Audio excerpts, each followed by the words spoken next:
Welcome to Peter and Ruffy's football show here on STV. I wonder if you can guess what the main talking point on tonight's programme will be. One to forget as Scotland draw with Canada at Easter Road. Gordon Strachan says the friendly was invaluable for his team selection for Sunday against Slovenia. And a Rangers great, David Cooper gone but not forgotten. Yeah, just a few of the topics we'll be discussing. Alan Ruff is alongside me, Peter Martin. I'm delighted to say our football guest is very much a case of have boots, will travel. Former Morton player Erik Paartalu is with us and we're delighted. I'm trying to think, Ruffy, is it our first Aussie ever on the... I mean, 750 guests is a lot. I think this could be our first. Yeah, I think it is. I'm trying to rack my brains if there's been anybody else, but no, I don't. We had Stephen McGarry in Perth on the line. Yes, we did. But Erik, we're delighted that you're here. We wish we could welcome you here in better circumstances, but this next couple of minutes is going to be really hard. Ruffy, the only way I could sum it up is putting your thumb in a vice grip and then tightening it, and that's Scotland 1, Canada 1. Yeah, this was supposed to be a morale boosting game, not only for the fans but for the players to take us into the Slovenia game. It never even reached half of that, you know, and we were looking at players that we thought were possibly going to break into it. We never got that either. I was looking at obviously the boy Burke putting on a show, but that never happened. He only got 45 minutes.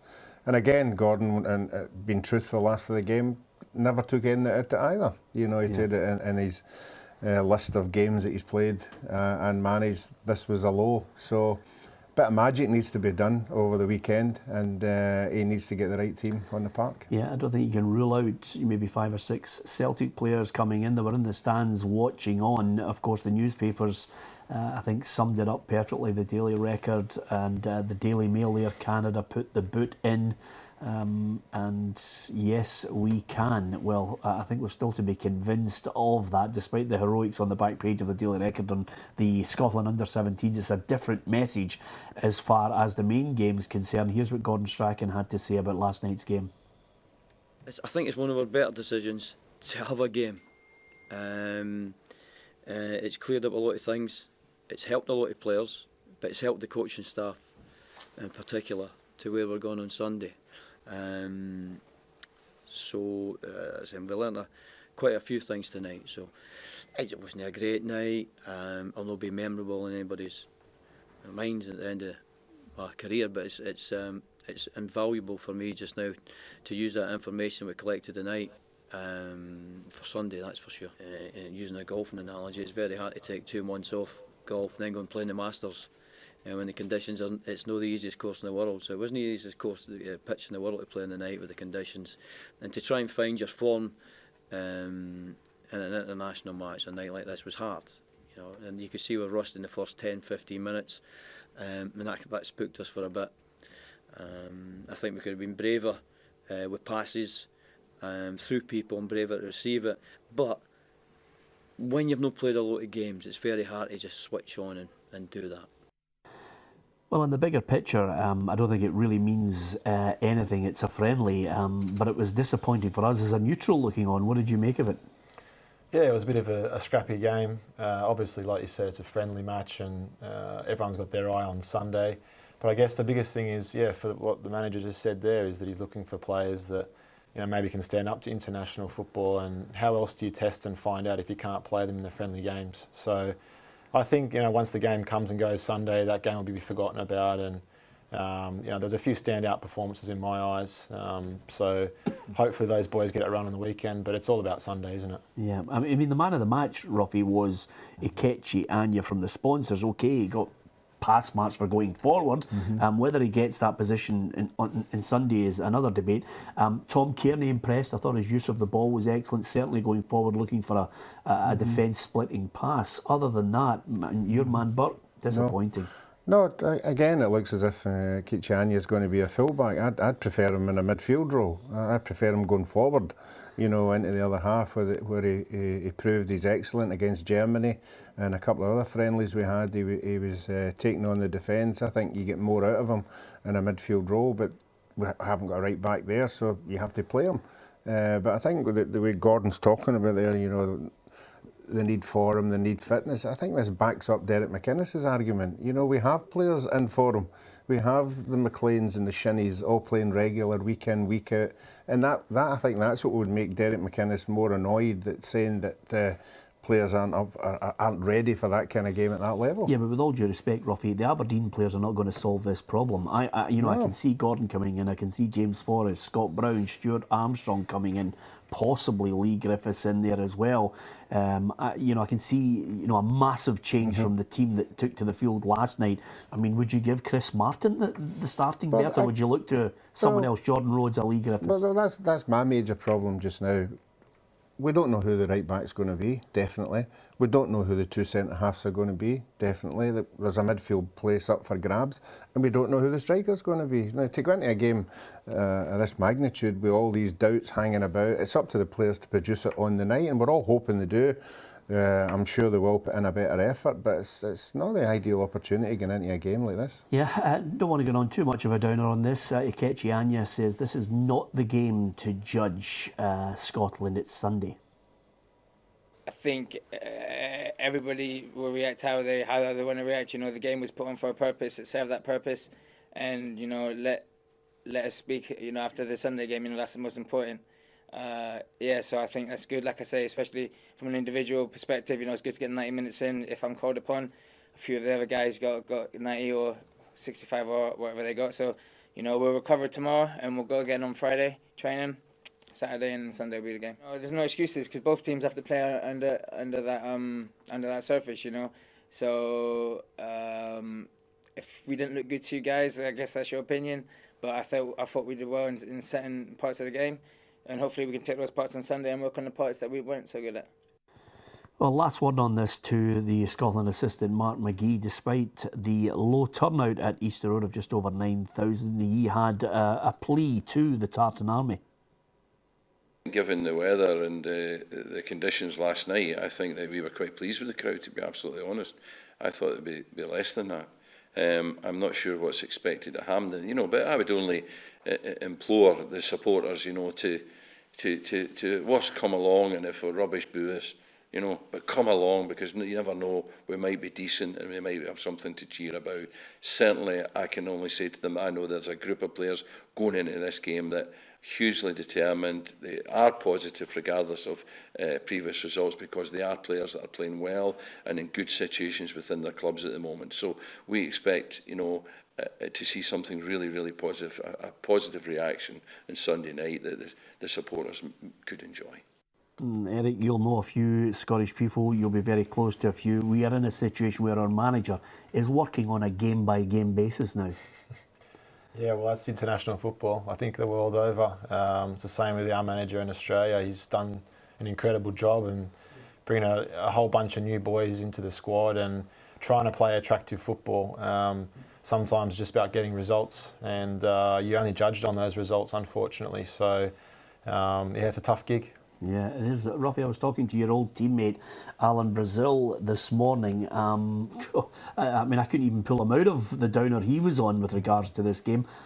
I just think, like Mark McGee mentioned there as well, I just think we just have to put that to the side and think, what is he going to produce with the team he selects against Slovenia? Can that lift the crowd? A win is all that they're after. Yeah, I think probably, it might sound silly, but the good thing about it is the expectation's not there. And that's when we actually come up with the goods. Nobody's expecting us to do particularly well with the performance last night. The players are a wee bit more relaxed going into the game, and it's going to be a really tight game. I don't think there's going to be much in it. I mean, we've only scored, apart from last night, we've only scored 1 goal in 3 games. I think they're the same. I think they've only scored about 2 goals in 3 games. So it's going to be on a knife edge, and somebody in our team will have to come up with the goods. We just don't know who that's going to be. But let's hope we have somebody who just grabs the game by the scruff of the neck and wins it for us. I mean, if we don't win it, we're goosed. I mean, I think the manager will walk away. Yes, I think so. I think Gordon's a pretty personal guy. He likes his own lifestyle privacy, if you want to call it that. I don't think he will accept what's the fallout of not not qualifying will be, and it will be horrendous. It will be directed at him. He's big enough to take it, but I think this could be the one that might just make his mind up. Let's hope we're not talking about this. Let's definitely hope he's still there and he's still building, and we're still hanging on in there. Yeah, you can tell by Erik's face he's delighted he came in today because this is just outrageous, isn't it? Listen, it's 22 years since the late great Davy Cooper passed away. We've got a tribute coming up to him, but we thought we'd give you a little question first.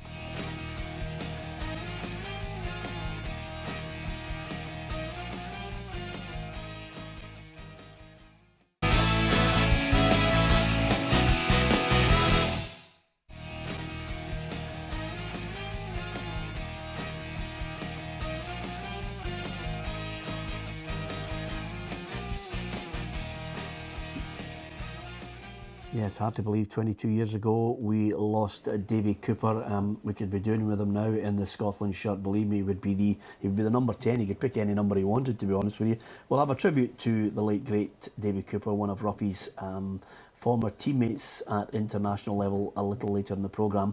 I think we've got to apologise to Erik, because in the break I think, Erik thought we were just going to start sobbing uncontrollably. It was just all doom and gloom. But the good news is you've been back in Scottish football, obviously training for a couple of weeks with Morton. You had a good couple of years here at Morton. Things have slightly changed there. These boys, we think, are going to make the playoffs and potentially go to the top flight.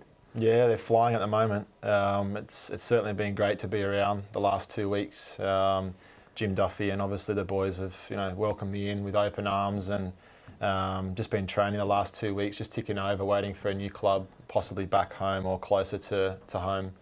And the place is a buzz at the moment, but they're very concentrated on their jobs, and I'm tipping them to go all the way. Yeah, and I've got to ask you, which part of Australia? Are you a Brisbane lad? No, Sydney. Sydney, right. Yep. So, I know your partner is from Greenock, yep. And I just don't see, what the attraction is. You can move back to Greenock, you come back to Scottish football, Ruffy, and why would you want to go back to Sydney? I mean, what does it have that Greenock doesn't have? Well, you go. No, to be honest, it was one of those where I just wanted to get a little bit more out of my comfort zone. We left the Middle East in January there, and it would have been a little bit easier for me to go back and train with the team in Australia, but we haven't been home to Scotland for a while, so it was nice for my wife Amy to spend some time with the family and kill two birds with one stone, if you like, and go back to the future and train with Morton. So it's worked out well. Yeah, I mean, we have a world record on our programme, Chick Charlie, 23 clubs, Ruffy. But I think you're holding the record for the most countries. I mean, Scotland, Australia, China, Thailand, South Korea, Qatar. That is have boots will travel, Erik. More clubs than Tiger Woods, is that what you're saying? Yeah, absolutely. I mean, is it something that it's in the Aussie nature anyway. We had a lot of students when I was living in Edinburgh. Yeah, no, look, it's been one of those where I've just kind of rolled with the punches. Once I left Scotland, I went back to Australia and did well for a couple of years. And there's a massive opportunity for Australian players in Asia now to go and make more money and to experience the world of football, not just inside Australia. Australia can still be inside of its own little bubble because it's so far away from everything, and the league's growing and growing. It's getting better, and but the opportunity for Australian players to go and play on that Asian passport spot in places like South Korea and China is a really good opportunity at the moment. Yeah, and with that in mind, I don't need to blow your trumpet on this one, but if you get a chance, go on to YouTube, put in Erik Paartalu 2011 playoff game. I mean, to score a goal for Brisbane Roar in the last 40 seconds of the game to take it to a penalty shootout, and you guys win it. It must have been the most memorable game ever. Yeah, it was a bit of a fairy tale season. Not many players get moments like that in their career, or even to be a part of a successful team to win something. So I was just extremely blessed that we were 2-0 down and extra time going into the second half. I think it was the 115th minute. We scored one goal.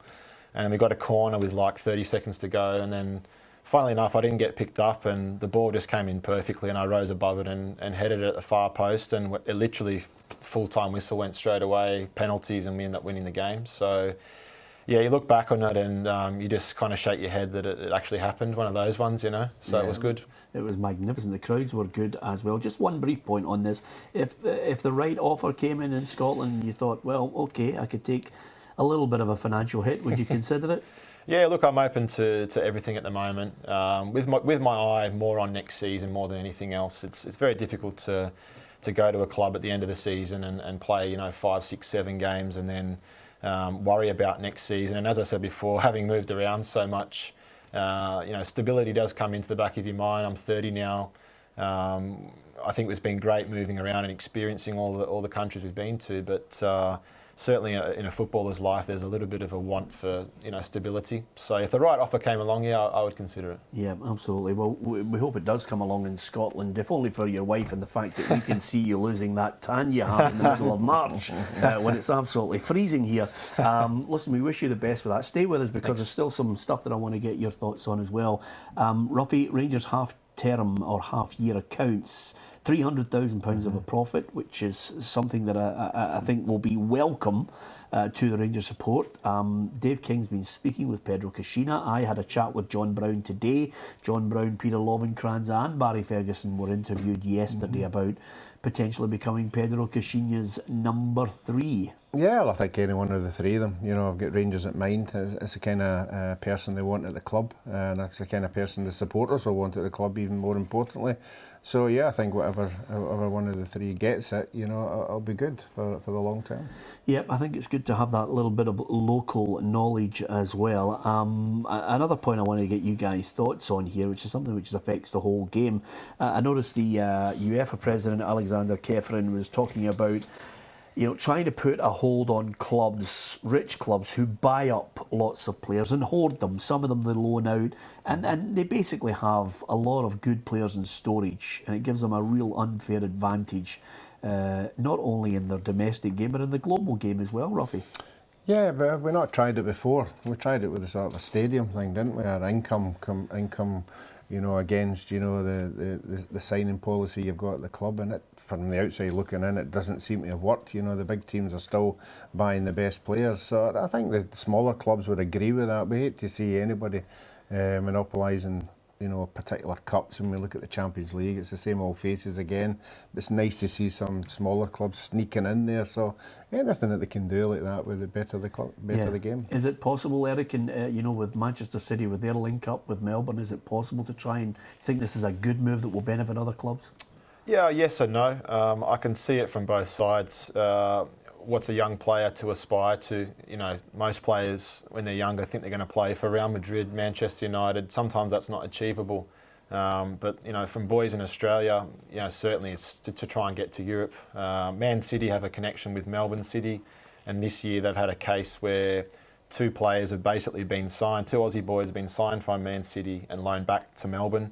And in Australia, you play under the salary cap. So there was a little bit of negativity around the fact that they could pay players more but yet still have a salary cap. So they introduced a rule where you could only have 1 loan player per team, but that came in after the 2 boys had already signed. So there's always ways around it, I think. Yeah, absolutely.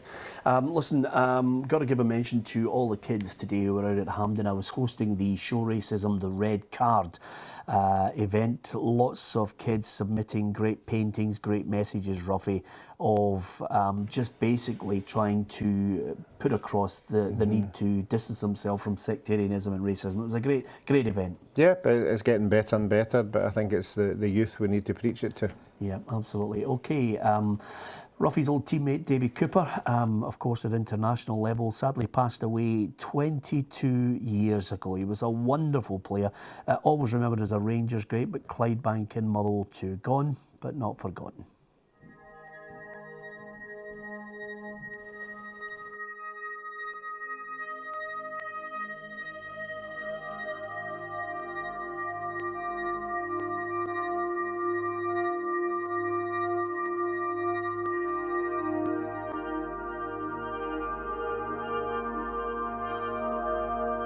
If Davy Cooper had been a player in Spain or Italy or France or whatever, he would have been a playmaker. He'd have been a number 10, he'd have played off the strikers, and that was his greatest role.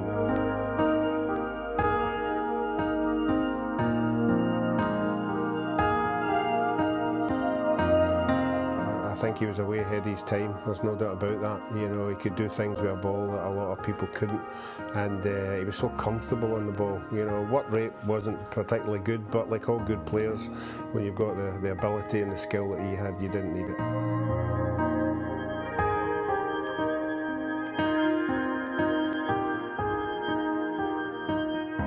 Play for Rangers. He'd come through, developed later in his career.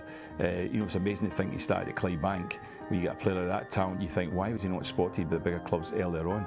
But as I say, he had such a fantastic left foot that eventually, you know, he did make his name in the game. And we know for a fact that I think Ruud Gullit was one of the people that did mention him and say that he was one of the best talents he'd ever seen.